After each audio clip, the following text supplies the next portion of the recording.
Sensex 77,000ના પુટમાં best entry ક્યાં બની શકે? ભાઈ જ્યાં સુધી આ પ્રીમિયમ 200 રૂપિયાની નીચે છે ને ત્યાં સુધી બ્રેકડાઉન જ છે.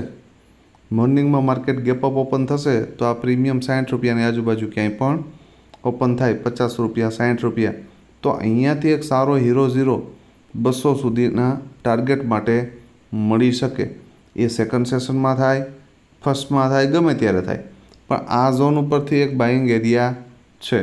સેકન્ડ પોસિબિલિટી કે મોર્નિંગમાં જો એક 15 મિનિટની કેન્ડલ 200ની ઉપર ક્લોઝ કરી દે અને ફરી તમને 163 અથવા તો આ જે લેવલ છે 200નું ત્યાં સપોર્ટ લેતું દેખાય તો એન્ટ્રી કરી શકાય. પહેલો ટાર્ગેટ 318, બીજો 435, અને જો 435 ઉપર નીકળું અને 15 મિનિટની કેન્ડલ સસ્ટેન થઈ ગઈ તો 603, 773 અને એનાથી ઉપર 1200 સુધીના ટાર્ગેટ મળી શકે. 61 રૂપિયાની નીચે આપણે રેન્જનો બ્રેકડાઉન ને ફરી ઉપર નીકળે નહીં ને ત્યાં સુધી એમાં વધારે એટેમ્પ્ટ મારવો નહીં.